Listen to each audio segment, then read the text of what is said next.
विद्यामितान आज विधानसभा घेराव करने के लिए निकले थे। लगभग 3 से 7 बज चुके हैं। अभी तक शासन द्वारा कोई आश्वासन नहीं मिला है। अभी तक आप देख सकते हैं कि विद्यामितान के लोग यहाँ शाम को 7 बज रहे हैं। कड़कड़ाटी ठंड में यहाँ अपने मांग को लेकर, नियमितीकरण की मांग को लेकर प्रदर्शन कर रहे हैं।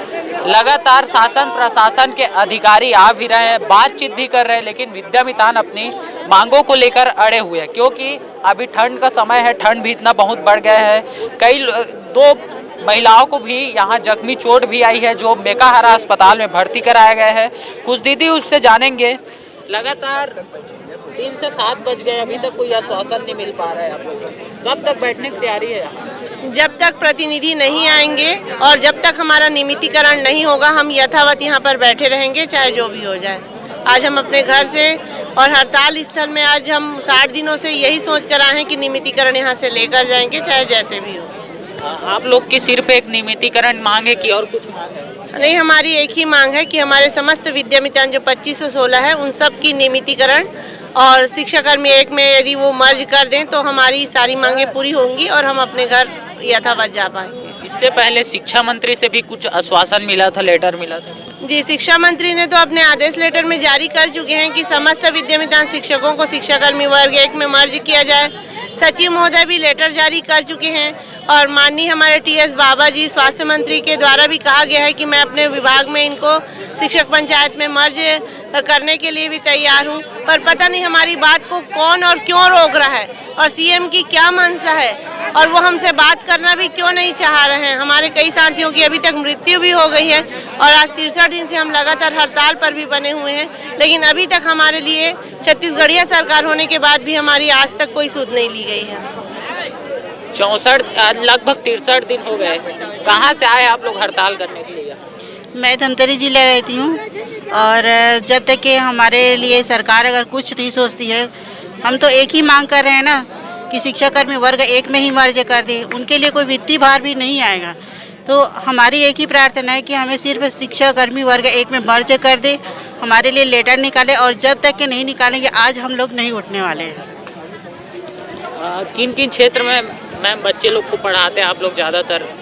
हम लोग छत्तीसगढ़ के अति दुर्गम क्षेत्रों में दंतेवाड़ा, सरगुजा, सारे क्षेत्रों में हमारे 2516 विद्यामितान जो शिक्षकी सेवा दे रहे थे, लेकिन गवर्नमेंट द्वारा निर्धारित अतिथि शिक्षक जो पद आया था, जो हमारे लिए वैकल्पिक व्यवस्था की गई थी, उसमें हमारे 300 लोग वंचित हो गए। लेकिन वर्तमान में कोरोना का हवाला देकर हमारे पूरे 2516 विद्यामितान को वंचित कर दिया गया है, जो अब हमारे भूखे मरने की समय आ गया है। और आज 63 दिन से हड़ताल में बैठने के बाद हम अपने घर को भी नहीं चला पा रहे हैं और हमारे भूखे मरने की भी नौबत आ चुकी है। जगदलपुर क्षेत्र में विद्यामितान नक्सली क्षेत्र जैसे वहाँ विद्यामितान बच्चे को शिक्षा देते थे, लेकिन कोरोना काल में कई ऐसे भी हैं जो रोजगार को भी खो बैठे हैं। अभी विद्यामितान अपनी जो हक के अधिकार है, अपनी मांगों को लेकर यहाँ 7 बज गए हैं, लगातार अड़े हुए हैं। कुछ और दीदी से बात करेंगे। दीदी आप कहाँ से हो? आप? मैं ले लूँगा, रायगढ़ जिला ले लूँगा से हूँ। रायगढ़ जिला से यहाँ पहुँचे? हाँ। लगभग 64 दिन हो गया। 64 दिन में क्या कुछ आश्वासन कुछ पता चला आपको? कुछ भी नहीं पता चला। हाँ। आप कहाँ से हो? सर मैं भी रायगढ़ जिले से ही हूँ जी। लगभग आप 64 दिन से, मतलब यहाँ से 200 से 250 किलोमीटर दूर, यहाँ 64 दिन तक आप लोग अनिश्चितकालीन हड़ताल पर बैठे हुए हैं। जी। क्या कुछ कहना जा रहे हैं मुख्यमंत्री भूपेश बघेल? बस हमें नियमितीकरण मिल जाए, बस एक ही मांग हमारी। 200 से 250 किलोमीटर दूर यहाँ तक बस्तर क्षेत्र के कुछ विद्यामितान भी, वो भी लगातार आप देख सकते हैं कि तस्वीर में 7 बज रहे हैं। कई बार एक बार विकास उपाध्याय भी यहाँ आकर आश्वासन देकर चले गए हैं, जो संसदीय सचिव है वर्तमान में, लेकिन अभी तक मांग पूरा नहीं किया जा रहा है। कुछ यहाँ दीदी और है जो हम बात करने की कोशिश करेंगे। कहाँ से हो दीदी आप? मैं बलरामपुर से हूँ। बलरामपुर जिला से। लगभग बलरामपुर जिला, बलरामपुर कम से कम यहाँ छत्तीसगढ़ का लास्ट छोर माना जाता है। एकदम लास्ट नक्सली एरिया, वहाँ से यूपी हमको पास पड़ता है। वहाँ से हम यहाँ आए हैं, 64 दिन हो गए यहाँ बैठे, लेकिन सरकार हमारी सुध नहीं ले रही है। अब हम लोग तो जब नियमितीकरण मिलेगा तभी उठेंगे, चाहे वो रात हो जाए, सुबह हो जाए, जो भी हो। मतलब आज रोड में ही दिन काटना है सरकार को? बस अब रात गुजारनी रोड में ही, और चाहे वो जेल में लेके जाए, वहाँ भी हम गुजारने के लिए तैयार हैं। मैं सुकमा जिले से हूँ। सुकमा जिला से। सुकमा जिला एक नक्सली क्षेत्र भी माना जाता है। जी जी, बहुत नक्सली क्षेत्र है। ऐसे बिहार क्षेत्र में पढ़ाने के बावजूद आज सरकार हमको बेरोजगार कर दी। 64 दिन हो गए आप लोग यहाँ पहुँचे, अपने रोजी रोटी घर चलाने के लिए। बहुत परेशानी हो रहा है घर चलाने में, रोजी रोटी चलाने में, सबको बेरोजगार कर दिया सरकार। क्या कुछ आश्वासन मिला, कुछ पता चला? अभी तक तो किसी भी प्रकार का कोई आश्वासन नहीं मिला है। कोई आश्वासन नहीं मिला है, कुछ भी आश्वासन नहीं मिला है। यहाँ जो आला अधिकारी बैठे हो क्या बोल रहे हैं? उन लोग बोलते हैं अगर आप लोग मर भी जाते हो तो भी हमको फर्क नहीं है, मतलब ये इनका कोटेशन नहीं है, ये गवर्नमेंट का कोटेशन है, तभी तो ये ऐसा बोल रही है। हमारे कितने अभी साथी लोग हैं, लड़कियां हैं, जिनको मतलब रौंदते हुए चले गए, उनको अभी स्ट्रेचर पे लेटा के मेकाहारा अस्पताल में भर्ती कराया गया है। तो यहाँ मरने के लिए हम लोग तो नहीं आए हैं, हम अपना अधिकार मांग रहे हैं, नियमितीकरण मांग रहे हैं। उनको देना चाहिए, जब वादा किए थे, जब उनकी सरकार नहीं बनी थी तो आज क्या हुआ, आज वो अपना वादा क्यों नहीं पूरा कर रहे हैं? सरकार तो बोलती है कि हम लोग युवाओं को रोजगार दे रहे हैं, तो यही रोजगार है शायद। वो गोबर बिनवाने के लिए हम लोग को देख रखी है कि गोबर जैसे गोबर का व्यवसाय कर रही है, तो खाली हम लोग गोबर बीने और उसी से अपना पेट भरे, और वो अपने सारे इंक्रीमेंट्स को हैं सांसद विधायक के, वो बढ़ाते जाए। लगातार विद्या मितान का प्रदर्शन जारी, कुछ युवा भी है, उससे जानेंगे। 64 दिन हो गए, 64 दिन अपने हक की लड़ाई लड़ रहे हो आप लोग। सरकार बोलती कि युवाओं को रोजगार दे रहे हैं करके। हाँ सर, मैं सबसे पहले आपके न्यूज़ चैनल के माध्यम से सरकार और भूपेश जी को धन्यवाद देना चाहता हूँ कि उन्होंने हमेशा सकारात्मक आश्वासन दिया है। उन्हें सिर्फ आश्वासन से हमारा पेट भरने की कोशिश कर रहे हैं, लेकिन उन्हें बताना चाहूँगा कि आश्वासन से हमारा पेट नहीं भरने वाला। हमारे बच्चों का, हमारे बीवी बच्चों का, हमारे माता पिता का आश्वासन से पेट नहीं भरने वाला, आश्वासन से इलाज नहीं होने वाला। अगर कांग्रेस परिवार का आला कमान राहुल गांधी, सोनिया जी हमारे भूपेश जी को यह आश्वासन दे कि भैया वोट से जीत गए हो, आपको धैर्य रखो, 2 साल बाद बनना मुख्यमंत्री, तो क्या वे चुप रहेंगे? क्या उनका परिवार जी पाएगा? कभी नहीं। तो सर हम कैसे रहे? हम पिछले 64 दिनों से यहाँ है।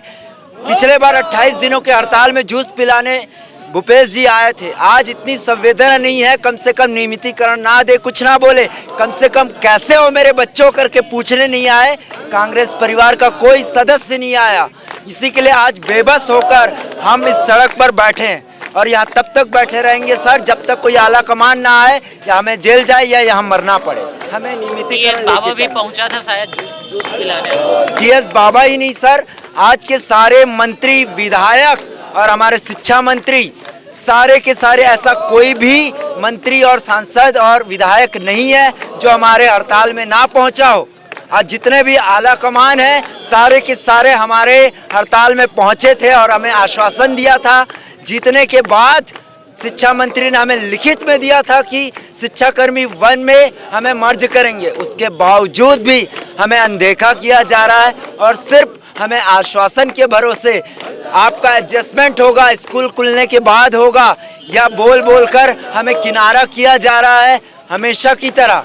तो सर हम भूख से तो वैसे भी मर रहे हैं, हमारे बच्चों को और माँ बाप को मरते हुए हम नहीं देख सकते सर। इसीलिए हमने आज निश्चय किया है कि इस सड़क पर रहेंगे, यही मरेंगे, या अब नियमितीकरण लेके जाएंगे या फिर मर के जाएंगे। कहाँ से? सर मैं बस्तर जिले में कार्यरत हूँ, है ना। बस्तर ऐसे जगह से जहाँ पर भी हमारे नक्सली है, हमारे आसपास कई बार बम विस्फोट हो चुके, ऐसे जगह पर मैं कार्य करके आया हूँ जहाँ पर कोई नेटवर्क, कोई साधन नहीं है।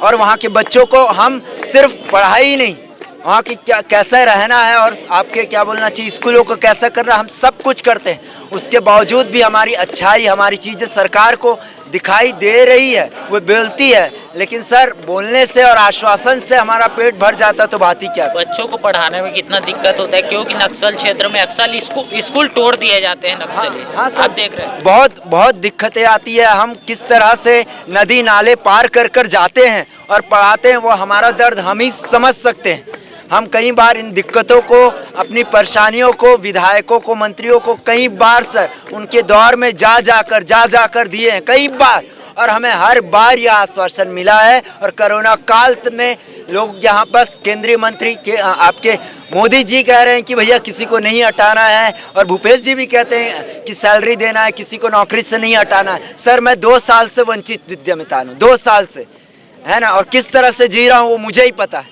2 साल से मतलब रोजी रोटी ही नहीं चल रही है सर। और कोरोना काल में यही स्थिति हो गई है कि कोचिंग सेंटर या मैं बच्चों को पढ़ा नहीं पा रहा हूँ सर। घर की स्थिति दूभर है, हमारे घर में बच्चों की मौत हो रही है, बहन के बच्चों की मौत हो रही है, हम इलाज पानी नहीं करा पा रहे हैं। यह कितना बताए सर विधायकों को, मंत्रियों को, भूपेश बघेलों को, कोई नहीं सुन रहा है। तो आज सर यहीं रहेंगे, यहीं मरेंगे हम। और मैं यहाँ सर 64 दिनों से मैं यहाँ हूँ, हर दिन शुरुआत से 28 दिनों में वहाँ था, जल सत्र गया था, हर जगह उपस्थित हुआ हूँ, हर मंत्री नेता के द्वार गया हूँ। लेकिन सर आज तक सिर्फ आश्वासन आश्वासन। काश सर, काश आश्वासन से हमारा पेट भर जाता तो सर कितना अच्छा होता। सरकार का आश्वासन लगातार मिल ही रहा है और बस्तर से यहाँ तक पहुँचे भी हैं लोग अपने अधिकार को मांगने के लिए। लेकिन और कई युवा है जो इससे बात करेंगे। कहाँ से पहुँचे हुए अभी आप? सर मैं गरियाबंद से पहुँचा हूँ। गरियाबंद जिला से? जी। तो गरियाबंद से अपने लगभग विद्यामितान में कार्यरत हूँ सर। क्या सरकार को क्या कुछ कहना चाह रहे हो? क्योंकि सरकार बोलते हैं हम युवाओं को रोजगार दे रहे हैं। युवाओं को रोजगार देना चाहते हैं, मगर हम लोगों को तो पूरा 10 माह हो गया सर, अभी तक पेमेंट भी नहीं मिला है। तो हमारा वही लक्ष्य है कि अब जो भी होगा बस यहीं से होगा। घर में मतलब कैसे, मतलब एक अभी लॉकडाउन कोरोना की वजह से बहुत ज्यादा दिक्कतों का सामना करना पड़ा। जी सर। कई युवाओं को अपना रोजगार पड़ा। जी आप सर। कैसे मतलब पालन पोषण करने के क्या कुछ कर रहे हैं? कुछ नहीं सर, बस जो भी है अपना यही जॉब है, और जॉब से तो वंचित हैं हम लोग फिलहाल अभी। तो बस जो भी होगा बस इसी के थ्रू टिके हुए हैं हम लोग। सरकार का लगातार आश्वासन ही मिलते जा रहा है सर, बस और कुछ नहीं। और है जो युवा बस्तर, गरियाबंद, जगदलपुर से पहुंचे हुए। यहाँ हमारे साथ और टीचर है। शिक्षक होता है बच्चे का भविष्य संवारने का काम करता है। सरकार इंग्लिश मीडियम स्कूल खोल रही है, रोजगार देने की बात कर रही है भूपेश सरकार। लेकिन आप लोग को प्रदर्शन में बैठने के लिए मजबूर क्यों हो आप लोग, वो भी 64 दिन से? ये सरकार की मंशा बता सकती है, क्योंकि हम लगातार अभी तक हड़ताल में बने हुए हैं और हमारी मांग अभी तक सुनी नहीं जा रही है। और हमारी स्थिति इतना दयनीय हो गया है कि हम लोग अपने घर परिवार चलाने के लिए बिल्कुल समर्थ नहीं है। अब हम सरकार से यही उम्मीद करते हैं कि हमको अतिथि शिक्षक विद्यामितान को जल्द से जल्द नियमित करें, घोषणा पत्र में जो वादा किया है वो पूर्ण न करें। कहाँ से आए हो? गरियाबंद जिले से। गरियाबंद जिला से। सभी का एक ही मांग है कि जल्द से जल्द नियमितीकरण करें, क्योंकि सरकार लगातार तो आश्वासन देते नजर आ रही है। यहाँ लगभग 7 बज भी गए हैं। यहाँ कई युवा जो दीदी भी है, जो महिलाएं जो अपने घर को, अपने छोटे छोटे बच्चे को छोड़कर यहाँ ठंड में बैठे हुए हैं। लगातार दीदी है, आप लोग लगातार प्रदर्शन कर रहे हो, 7 भी बज गया, लेकिन अभी तक कोई सरकार का आश्वासन नहीं मिल पा रहा है। देखिए अभी 7 बजने को है, लेकिन हमको आशा है कि सरकार शायद हमारी मांगों को समझ करके आज कुछ न कुछ देगी। इसी आशा के साथ हम यहाँ पर बैठे हुए हैं और सरकार को देना भी चाहिए। भाई उन्होंने जो वादा किया है उसी की मांग कर रहे हैं और हमारे मांगे जायज है। हमने वर्क करके भी दिखाया है। आज 4-4 साल से बिहार क्षेत्रों में, जंगल में जाकर के, बस्तर जैसे, सरगुजा जैसे क्षेत्रों में जाकर के हमने शिक्षा दिया। शिक्षा के स्तर को हमने ऊंचा उठाया, बच्चों का भविष्य को अच्छे से बनाया। तो सरकार आज हमारे साथ शायद अन्याय करने से पहले सोचेगी। तो हम इसी विश्वास के साथ बैठे हैं यहाँ पर कि अभी नहीं तो अभी, मतलब कुछ समय बाद तक जैसा भी उनका, जो भी उनका माहौल हो, जो मतलब जो भी वो डिसीजन ले रहे होंगे, लेकिन हमको आशा है कि हम यहाँ से जाएंगे तो कुछ ले करके जाएंगे। और देखिए सरकार का क्या है, अब सरकार की मंशा सरकार के पास है।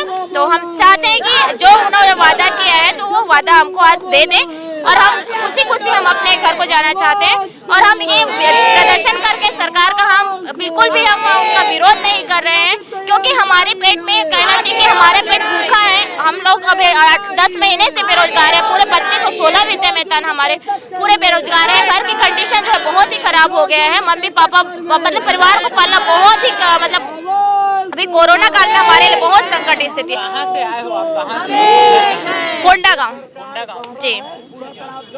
सरकार बोलती है कि सरकार आएंगे, लेकिन आप लोग को प्रदर्शन में बैठना पड़ रहा है। कहाँ से हो? हम लोग कोंडा गांव से हैं। कोंडा गांव से जी। कोंडा गांव क्षेत्र एक नक्सल क्षेत्र भी माना जाता है। जी जी लगभग वहाँ से अपने हक के अधिकार के लिए लड़ने के जी। लिए यहाँ कुछ कहना चाह रहे हैं? मैं ये कहना चाहती हूँ, सरकार से मेरा आग्रह है कि वो हमारी मांगों को सुने, समझे और पूरा करें। हम सब बीएड हैं, हम सब पीजी हैं, प्रशिक्षित हैं, 4 साल से काम कर रहे हैं नक्सली इलाकों में। उसके बाद इतनी ठंड में, कोरोना के समय में हम यहाँ 63 दिनों से बैठे हुए हैं।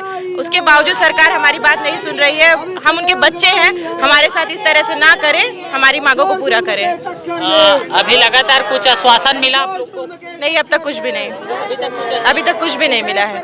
और कब तक बैठने की तैयारी है? हम तब तक बैठेंगे जब तक सरकार हमारी बात नहीं मानती है। कितने विद्यामितान लगभग जख्मी हुए झूमर झटकों? हर बार जब भी हमने प्रदर्शन किया है तब ऐसे 2, 4, 10, 15 इस तरह से होते ही हैं, हर बार होते हैं। जो सरकार निकम्मी है। लगातार विद्यामितानों का प्रदर्शन अभी भी 7 बज चुके हैं। सुबह 4 बजे से शाम को 4 बजे से विद्यामितान विधानसभा के घेराव करने के लिए निकले थे, लेकिन जो पुलिस यहाँ पर पुलिस रोक ली गई है क्योंकि विधानसभा अभी सत्र भी चल रहा है। विधानसभा सत्र में इसका क्वेश्चन भी उठा था, लेकिन अभी तक कोई आश्वासन नहीं मिल पा रहा है। लगातार इन लोग का प्रदर्शन भी जारी। अब देखना यह होगा कि सरकार कब इस पर सूद लेती है, क्योंकि सरकार तो बात करती है कि युवाओं को रोजगार देंगे, इंग्लिश मीडियम स्कूल खोले जा रहे हैं, लेकिन अभी तक विद्यामितान को नियमितीकरण क्यों नहीं किया जा रहा है? आखिर विद्यामितानों का कहना है कि हमें लिखित में दे दे, क्योंकि सरकार द्वारा आश्वासन ये भी मिल रही कि स्कूल खुलने पर हम इसको मर्ज किया जाएगा। लेकिन अब देखना यह होगा कि भूपेश सरकार कब इस पर निर्णय लेगा। कैमरा पर्सन हितेश साहू के साथ सोनू साहू, आरजे न्यूज, रायपुर, छत्तीसगढ़।